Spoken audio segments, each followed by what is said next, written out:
Well, thank you, Michael. Thank you, everyone, for joining us for a conversation on middle market lending in commercial real estate. I am super excited about today's topic because we are, over the next 25 minutes, going to dispel some common myths and misperceptions about middle market lending and commercial real estate. We are going to explore some areas of opportunity that you probably won't hear about elsewhere. In fact, if you just read the headlines, you would probably think that most of real estate is dead, except for maybe Amazon warehouses and data storage, and might as well just put all your capital in a distress fund and call it a day. But we have some more interesting and maybe even controversial ideas. Spoiler alert, we will be talking about how office, yes, I said it, office is one potential area of opportunity and not just distressed office. And we are also going to play a little game. So I said before, thank you for joining us for a conversation. And I do truly hope that it will be a conversation. We would love for this to be interactive, and to help everyone get acquainted with the Q&A button, we are going to play a little game that I like to call Beat the Intern.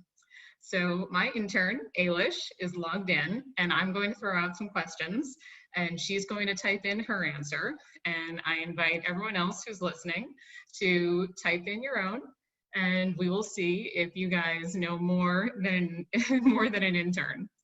And Michael told me that he has a free recording of this presentation for whoever scores the most points. So there's a lot riding on this. So make sure you bring your A game. All right, so with that, let us dive in. I love this game, by the way, Crystal. Perfect. I thought that you might be supportive. So first, by way of introduction, I'm Crystal Anstead, Head of Capital Formation for Soundmark Partners. And at Soundmark, we like to think that we know a thing or two about commercial real estate lending, having gotten our start in 2013 as a team lift out of CBRE, the largest commercial real estate services firm in the world then and today. Our founder, Jenna Gerstenlauer, was Chief Investment Officer of all the debt strategies at CBRE, and she had the opportunity to lift out her team with the help of our largest investor to start Soundmark, and that investor remains with us today. We are a women-owned and led investment firm. We are an all-women investment team, and the senior investment team members that you see here are all owners in our firm. We've now been investing together for over 10 years, focused on middle market lending in commercial real estate the whole time.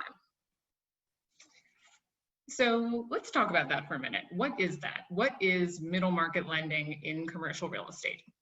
So here's where we get to dispel our first two misperceptions.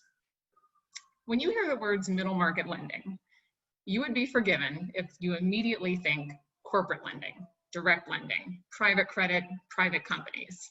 This is basically all we've read about since 2008, and for good reason. The asset class has absolutely exploded. More than triple the assets from $242 billion, again, this is corporate credit, direct lending, $242 billion in assets under management in 2008, $854 billion today. And the lion's share of that growth has been direct corporate lending. You would also be forgiven if, when you hear the words commercial real estate debt, you think securities, CMBS. And maybe those letters even conjure a little anxiety because we remember how, oh yeah, in 2008, I think some things with acronyms might have blown up the universe. Okay, so we are dispelling two myths. One, middle market lending is not just corporate lending, and commercial real estate debt is not just securities. Directly originated, private, non-syndicated, non-securitized, non-bank loans to real tangible collateral, commercial real estate is a larger, deeper, more liquid market than direct lending to private companies. This is really important because it means that investors can take advantage of an asset type that offers the benefits that drew people to direct lending in the first place, so specifically cash yield and downside protection, but having the added protection of tangible collateral, hard asset collateral, like a building, as opposed to the future cash flows of a company to repay its debt. And we've talked a lot so far about private credit focused investors. Even for investors who aren't in the private credit space, but who are active in real estate, commercial real estate debt, especially subordinate debt, which we're going to talk about, can offer competitive returns to core or value add while being in a more secure place in the capital stack and without using leverage. So we're going to talk about that in a few minutes. But first, it is time for round one of Beat the Intern. So question number one, how big do you think the addressable market is for commercial real estate lending in the US?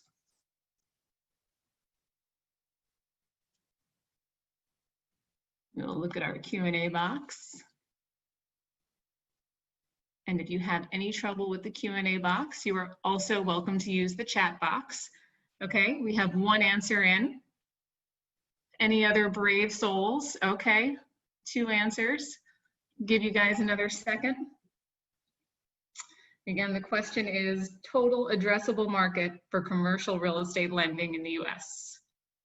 Oh, there's my intern. Okay, so the intern is on the board. All right, the answer is $6 trillion. So Ailish came closer. Ailish remains employed. Okay, middle market. Deals less than 50 million in commercial real estate represents about 3.9 trillion of the total. This is the most liquid part of the market. You can see here on this top chart that going all the way back to the year 2000, so the last 2 decades, the middle market is consistently the most active, with 95 to 99% of transactions in a given year being less than 50 million. And in terms of value of transactions, the middle market ranges from 58 to 100%, and it's stayed more or less in the 60% range for the last decade. So what does this tell us?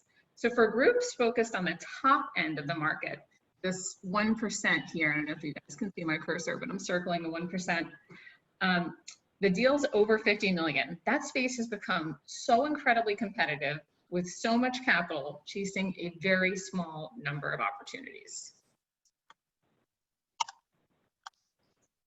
Now we are going to move to the next slide. Okay. All right. So with all of that competition at the top end, on the flip side, the middle market, because of its fragmentation, has consistently offered a large and actually a growing spread premium over large deals since the financial crisis. So that means if you're a lender, like Soundmark, who is willing to put $5 to $40 million in a deal, you're getting 93 basis points of additional yield right off the top. Not for going to some tertiary market, not for a lesser borrower, not for a worse deal, just by being in a smaller segment of the market, the middle market, those smaller deals. And not everyone has time to do the small deals. If you're a huge firm like a Blackstone or a Brookfield, it just doesn't make sense for you to be putting out 5 million. I don't even know if you could. You need to be putting out 500 million at a clip, and there just aren't as many of those deals. Which brings us to round 2 of Beat the Intern. So if you were to think about corporate lending, middle market corporate lending, how big do you think the addressable market is for that space? So the question is, how big is the addressable market for middle market corporate lending, AKA direct lending, AKA private credit in the US?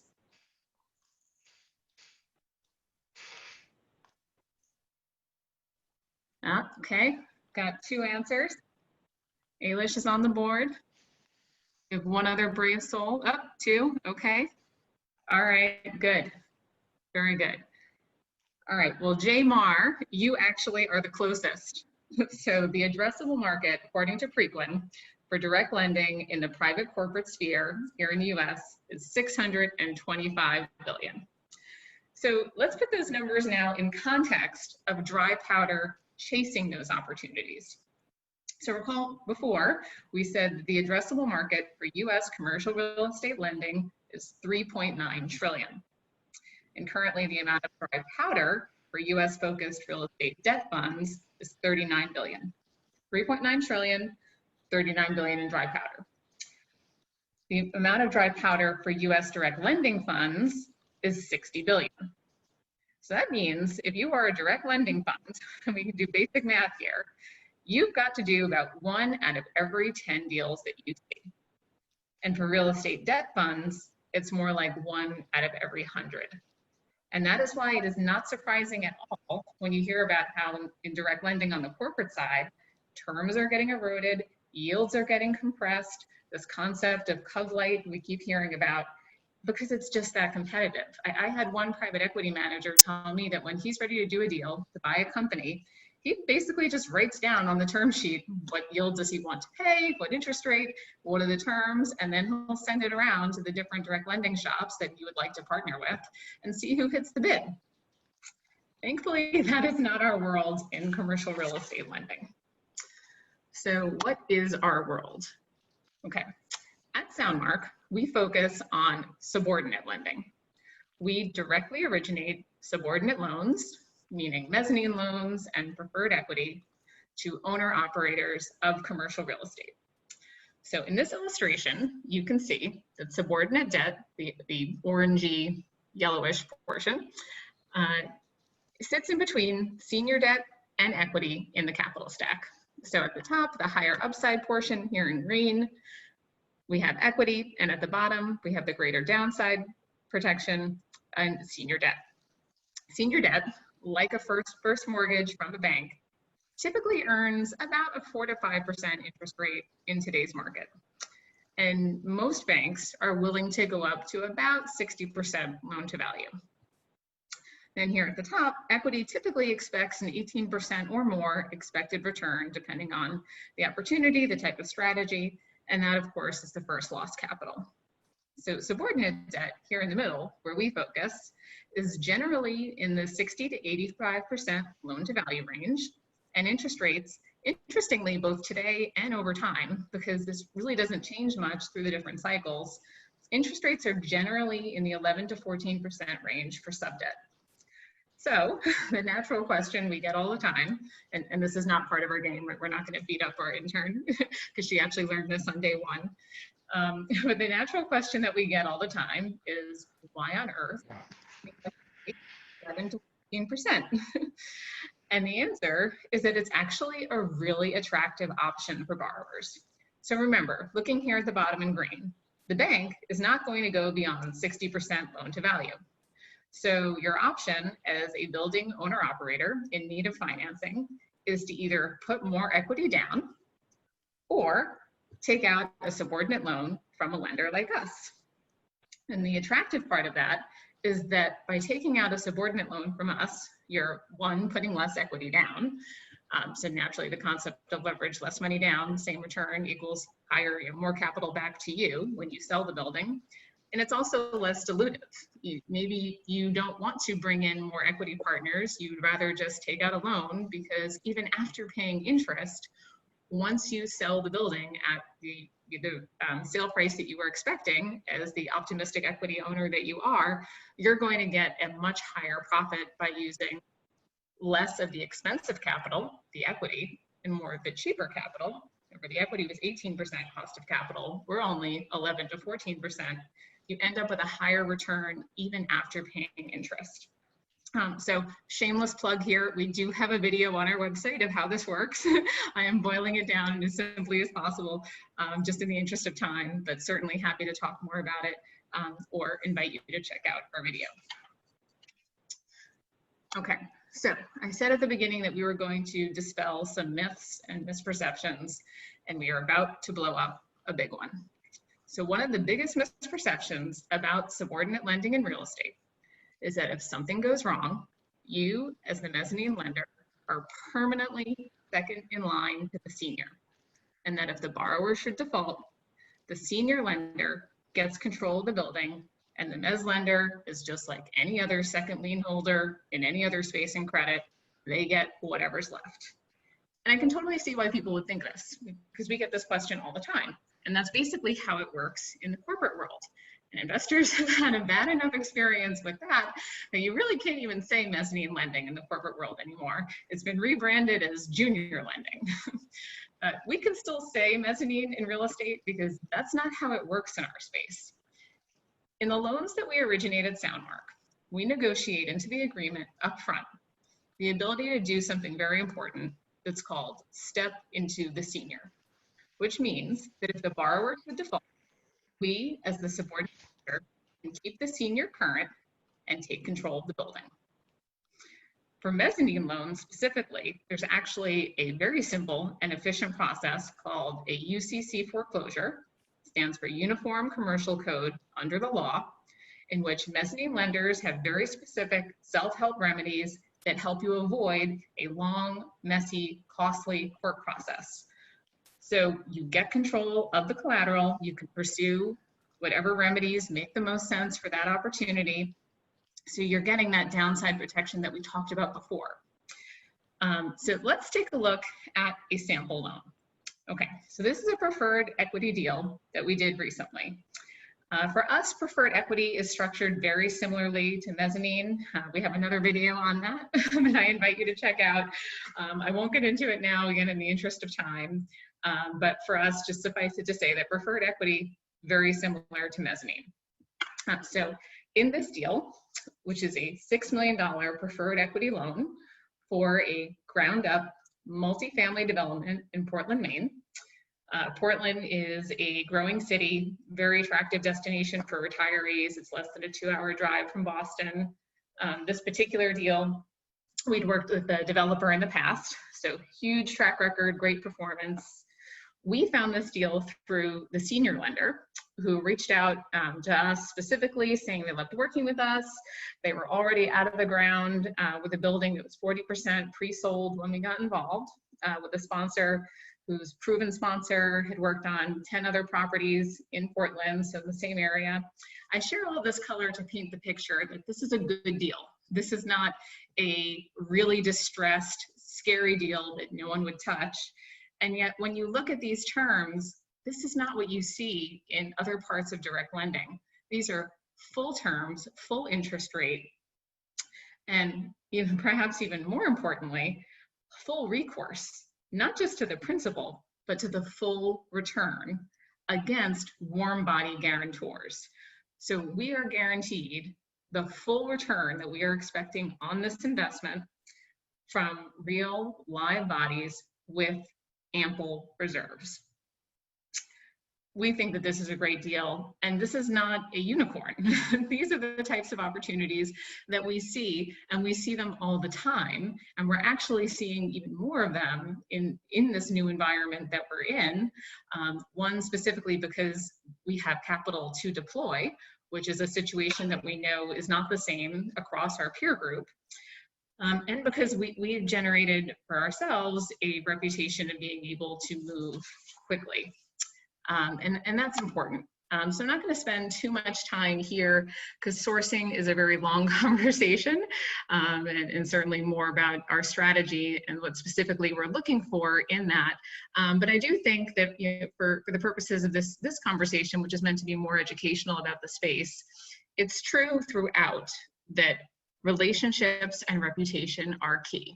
Because if we're talking about a really fragmented space, where 99% of the transactions that get done are less than $50 million in capital, in size, it's really important that you, one, not waste your time, and two, know where to look and who the good sponsors are. So for us, 90% of our completed transactions were shown to 3 potential counterparties or less. Very exemplary of what we talked about on the prior slide about how we were invited to that opportunity. That's a routine occurrence for us. And 77% of our completed transactions have been with repeat borrowers, which we think is the loudest statement that can be made about what it's like to work with us. Okay, so shifting gears a little bit. We would be remiss if we did not talk about ESG and impact. So you may have noticed on the prior slide that one of the things that we look for at Soundmark in potential deals is an ESG component. So things like sustainable materials or affordable housing, just to share a couple examples. ESG and impact are obviously huge topics. We won't even begin to scratch the surface here. They are important for so many reasons, but not least of which, as investors, as we are on this call, one of those reasons that ESG and impact are important is that green certified buildings have been shown to demonstrate higher market value, higher rent premiums, better better tenant retention, faster lease-up values. We, on this page, are showing two of our favorite third-party certifications, LEED and WELL, which are timely because, again, in misperception, most people, when you think green, you just think energy efficient. And that's certainly important. But what we are trying to show on this page through this pictogram is that there's so many more components to it. LEED is about environmental sustainability, and you can see things here like public transportation, which isn't often thought of when you think of a green building. But most importantly, perhaps, in this new COVID environment is how buildings can contribute to health. Air filtration is a hugely important part of building design, and we are seeing and will continue to see a premium placed on healthier buildings. Again, much larger conversation, not doing it justice here, but wanted to at least broach the topic of how these are multifaceted issues when it comes to green buildings and what they mean and how they can actually demonstrate higher value. Okay, so we are short on time, but what I wanted to do on this last page, on this last slide, is share some data. So at Soundmark, we are data geeks. We love data, we thrive on data, and some of this data you might not necessarily have come across. As I mentioned, some of these ideas are actually somewhat controversial based on what you're hearing elsewhere. I know even in the prior panel that one of the panelists was sharing about how they're not touching office right now because the future is unclear. We think office actually has a long and healthy future ahead of it. It just depends on what type of office you're talking about. So here on this slide, you can see my attempt to demonstrate a lab and R&D type space with my beakers here on the side. Lab is a part of office, and it's not something you can replicate at home. You cannot do lab work via Zoom. It doesn't work. You need to have an actual built-out lab space.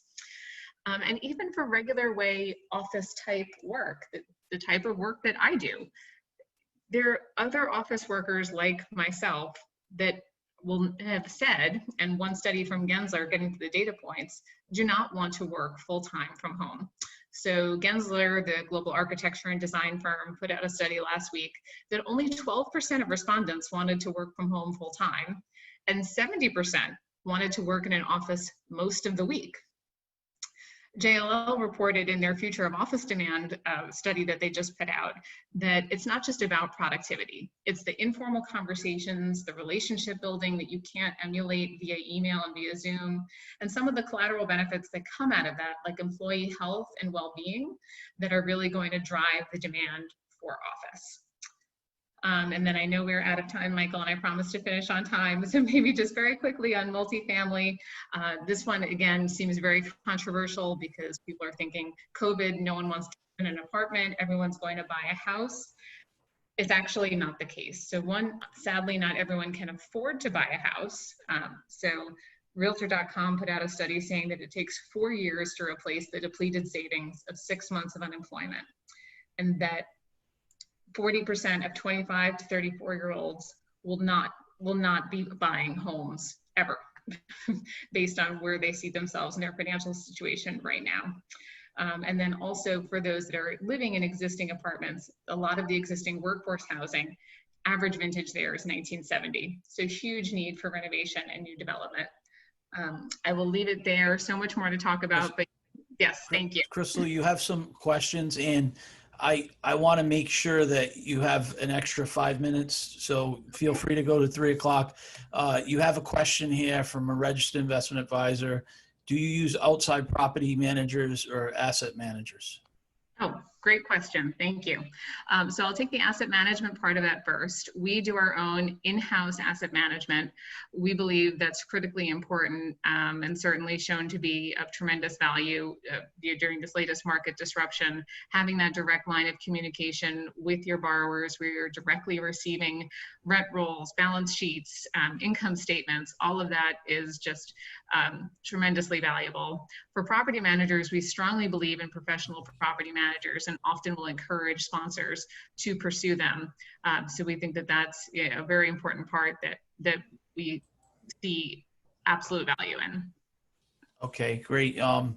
So another question here, do you see the market picking up or slowing down, or what's been the pace of deals with COVID? Sure. Another great question. So I would say definitely picking up. And interestingly, across property types, we are seeing flow, perhaps even more so in multifamily development. Very interesting area right now. And as I was mentioning earlier, we are seeing the impact of some typically active or more active players in our space not having capital.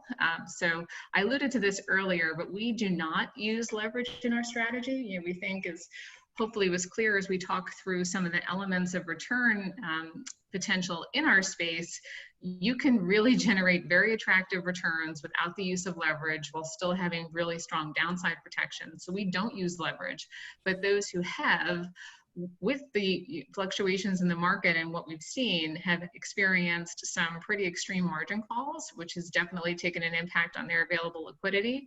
And so we're seeing even more deals as a result of that. Okay. What are the top 3 buckets that you invest as preferred equity providers?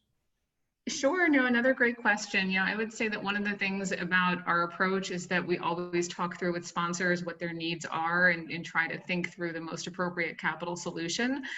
Preferred equity, we've seen be a better fit in multifamily development, just to share one example, but it's really case by case. Okay, here comes another question. Many of the major markets have pushed cap rates so low, i.e. 5 to 6% range. How would there be any cash flow high enough to pay the subordinated debt at 11 to 14% range? Sure, and this gets into structuring. So one of the things that we didn't talk about is how deals are structured with respect to, is there amortization, is there not, is there interest only? Ability to pay and cash flow is certainly extremely dependent on the type of asset we're talking about. So is it a stabilized cash flowing property, or is it a newly developed project? And so all of that we will think about and work through with the sponsor when coming up with the appropriate deal terms, the length of term.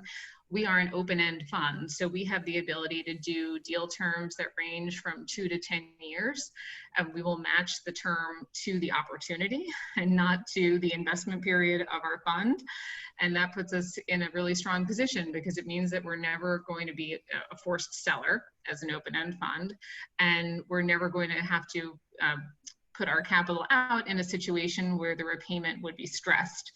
But it's a great question. We absolutely think through each of those points, and it's really a function of the borrower and the opportunity. Okay, well, we are out of time. There's more questions that are coming in. Let's take one last question. Can you work with the participatory equity development? This is not a one-word answer, so I would encourage you to follow up with us offline. Okay, so I will definitely share that information. And you had a couple of questions in the chat function around how to, like, how you guys are structured from a fund perspective, how to be able to invest with some mock partners, what size is the minimums. And I don't know if you want to take a quick stab at that. Like an answer the structure one, we are an open-end structure. With respect to the minimums, if it's a question about the minimums of our investment, my compliance officer will murder me if I answer that live on here because of the rules regarding marketing our funds. But I'd be thrilled to answer that offline. If the question is about minimums for our investment sizes when we're deploying capital, we're looking for opportunities in the 5 to 40 million range. Okay, perfect. I think they were hinting towards the investment side, so, but I understand. You know, I want to thank you for doing today's presentation, making it fun and interesting. I really had a good time playing the game, and I wish that you had more time here today to actually speak and do your presentation. So, Michael, I think it was a tie, so I think you're going to end up having to make it free, the recording for everybody. all right, Crystal, thank you very much. All right, thank you. I'm going to take back control of the, there we go, perfect. All right, so let me just play this. Perfect. All right. So again, I want to thank all of our members, our sponsors. It's been, this is the 5th month since we started this series on you know, March 26th, I believe was the first part. This is part 5, and each of the presenters today are giving you their expert insight into this very important asset class and lending into it and doing deals and you know, trading loans and where this stuff is happening and how it's happening and how to do it the right way given their experience. So I appreciate each and every one of the speakers, the panelists, the moderators, the keynote presenters. It's been an absolutely fantastic journey. And what I believe is that it's a once in a lifetime event that you're actually documenting here with us. So again, thank you to all the participants. And we're going to take the month of August off, but start up on September 10th. For those of you that haven't registered for part 6, I encourage you to do so. Those of you who want to speak and be part of the conversation, please reach out to me or any member of our team here. We're going to host this once a month, you know, for 4 months, going right up into December. So we have a bunch of educational webcasts coming up. We have Revolution Leasing and Administration on July 21st. It's passive income by mining for Bitcoin. So for those of you that haven't registered for that, please do. So Nationwide is a proud member of FLIA. They have an ETF called NUSI. It's an income ETF with a downside hedge. So please check out NUSI, register for the July 22nd event. You can find the link on the site. Lloyd Jones, once in a lifetime opportunity to invest in senior housing.